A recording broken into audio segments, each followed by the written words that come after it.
Welcome to Second Listen Saturday on the Parenting Roundabout podcast, where we share some fun moments from a past episode for your weekend listening pleasure. Look for new episodes every Monday through Friday. We're going to talk about buying things, and not little things, but big things, the kind of big things that cause stress.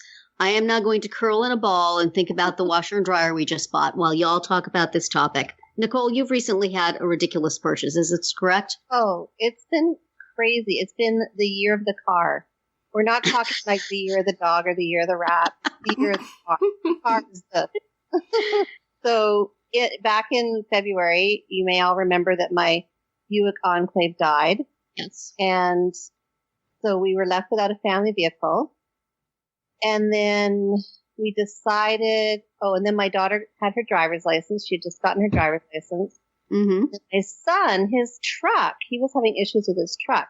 Mm-hmm. So we decided to do a major family vehicle reorganization, which was really dumb. That's like, we thought it was smart, but in retrospect, it probably wasn't so smart. But we went and we thought, okay, well, we'll trade in my son's truck. Mm-hmm. And put it towards the purchase of a newer, more economical vehicle for him. Right. And then we would get ourselves a family car. Uh-huh. Kristen and I would drive. And then we've got this trusty old blue Pontiac that has been with us forever and has seen us through thick and thin and is probably going to last another 10 years. So anyway, we went to the car dealer.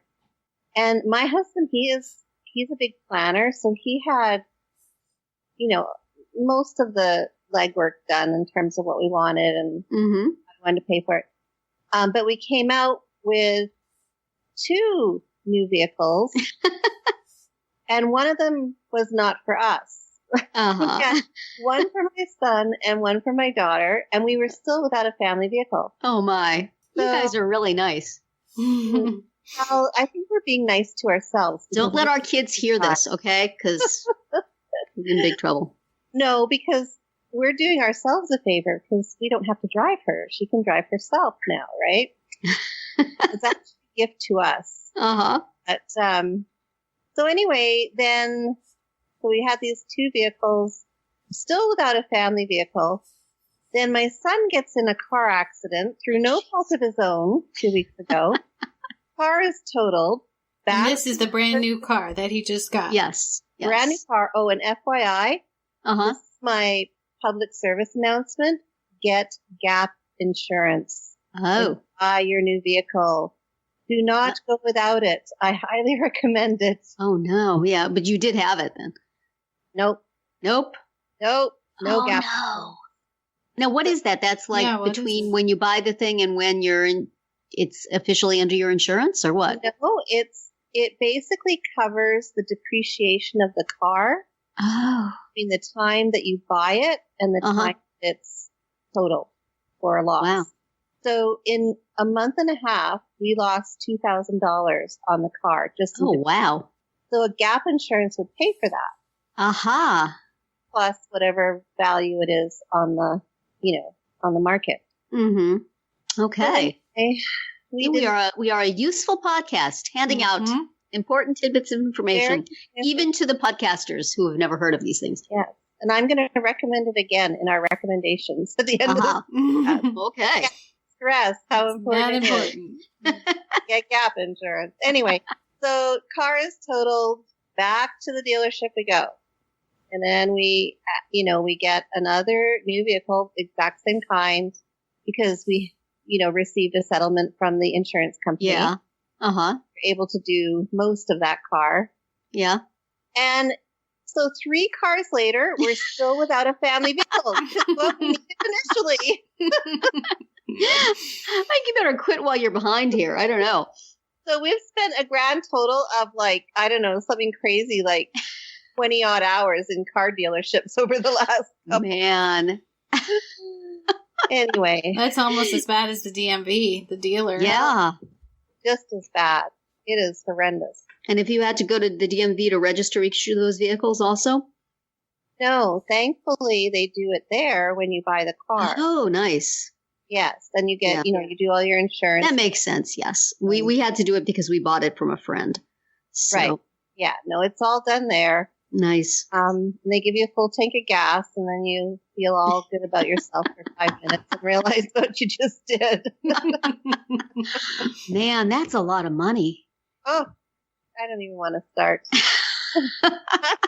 I'm hyperventilating just thinking about it. It's not even my money. No. We're in a stage with our cars where about every month we have 3 cars and they're all pretty old, and so every month one of them needs like $400 to $700 worth of work at the mechanic. So it's and it's like probably we should just buy new ones, but that's a bigger outlay of cash all at once. Right. Or taking on loans. So it's just, we'll just baby these on a little while longer. But if I ever sat down with all the mechanic bills, we probably could have bought a car. That was what we did, with my car that I had for 13 years. It was like every couple of months it would need something. And we'd say, well, it's not as much as a car payment, when you amortize it over a few months. But yeah, it's stressful. Yeah, we have that times 3. Yeah. So it's like we had a couple of months off and then we had to go back. And I'm like, oh, really? Really? Can we wait a little longer?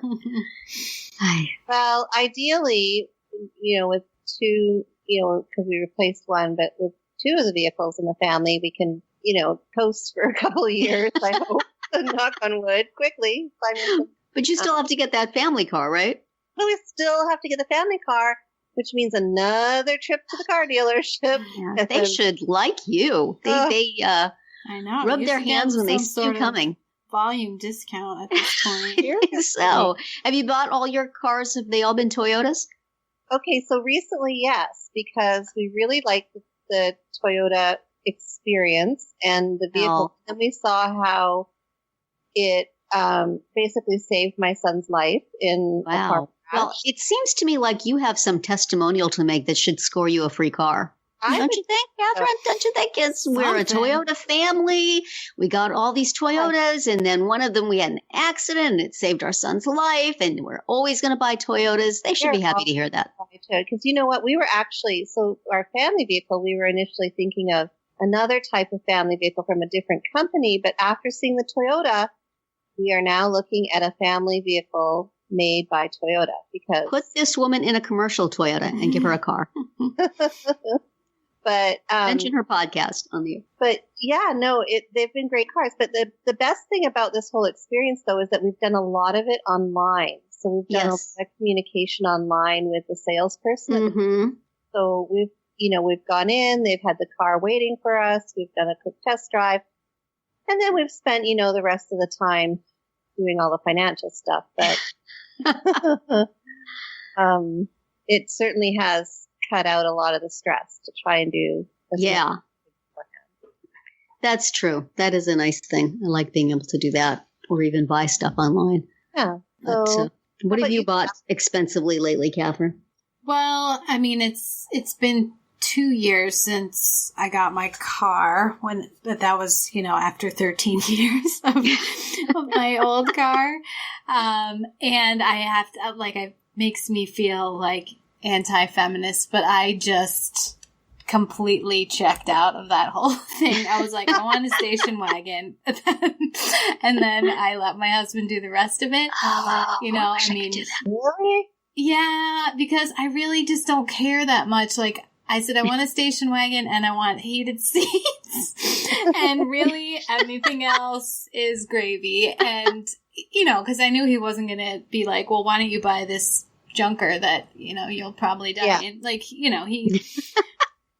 So yeah, I mean, I didn't test drive it. I didn't deal with the dealership. I just kind of let him go. But I mean, this is the same man who, when he had to replace a car, just one day turned up the new car. And I was like, where'd that come from? He's like, yeah, the old one was done. I needed a new one. But he got basically the same car we already had. He just got another one. So, wow. I don't know. And I also my car that I need to know what it's going to be like. I know. I mean, I spend a lot of time in the car too, but I guess I just can't. Maybe I feel like you can't really tell from a test drive, like whether it's gonna really make a difference. I don't know. It's. I like to just kind of check out of that process, which is probably not a good idea, but the fact remains. I think I once went and bought a car like on my lunch break from work. Wow. I mean, I didn't pay for it because I didn't have, the check for it or anything, but we had been looking around for a Jeep and hadn't found one in the color we liked or a dealership we liked. And I just drove over to some place on my lunch, found one I liked, said, I'll okay. take it. Told my husband, well, I found a Jeep. I think he was a little surprised. But and I still have that Jeep. That's one of the cars we're still limping along. So we've had these cars a long time. Uh-huh. But I don't want to think about having to buy a new one. It's too much pressure.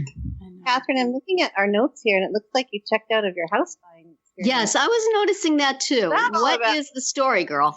Yes. That's more serious than a car. So when we moved here to Wisconsin, we came for a house hunting trip, and we looked at a bunch of places, and there were some that we liked. There were some that we definitely were interested in, and there was this one that we drove by with the realtor, and she's like, well, that one's going to be on the market on Monday, but I can't show it to you today. They won't let anybody in today. And we were like, oh, but look at it, it's a great location. Obviously we can see that from the outside. And she had a list of all of the improvements that had been made in the last few years, but no pictures of the inside. Uh-huh. And they were really firm on, nobody can get in until Monday. Wow. So, and I had to leave. I had to go back. My husband was able to stay for another day. So we knew that it would be, we thought that the house would get a lot of interest. So we put in an offer without seeing it. Wow. And it was contingent upon him actually seeing it because he was going to be able to stay. And so, yeah, he stayed an extra day. He checked it out. He said, yep, we still want it. And I didn't see it until I showed up. Wow. After it closed. He closed it without me because I wasn't here yet. And so, yeah. Wow. Luckily, I liked it. This sounds like it would be a really good episode of like House Hunters, Right. It'd be even better if I showed up and was like, what did you do? This is horrible. I hate it. Yeah. Oh my God. I mean, he was able to tell me about it. And this was like, this was 13 years ago. It wasn't like he was walking through it with me on FaceTime. I had to just, I could look at the pictures that the realtor had put up, because they were listing it. But that was it. That was as much as I got. I mean, I've had my husband get us rental places without me seeing. But I was never happy with what he chose. Yes, this is the problem. It's like, I wish I could do stuff like that. Just have my husband go pick a car or go pick a house or any major purchase. Yeah. But it's like he doesn't have the particular desire to do that. And I would never be happy. So, I mean, as we saw with the recent, I did let him and my daughter go pick out the washer and dryer, and that was okay. But then I had a little breakdown about whether the size was going to be right. So I understand why they say, why don't you just go do it? But in theory, the idea of just sending someone else out to do the work and being happy with whatever comes is appealing. Oh. Right. And you would think that I would not be able to do that. Given. Do you think you could do it now? How long ago was that? The house? Maybe. I mean, it was a pretty unique circumstance. Yeah. I mean, I had seen the outside. I had seen the list of all the new things that had, all the updates that had been made on the inside. And we were kind of choosing between this one and another one where I had walked through it and I liked it, but it needed like a ton of cosmetic work.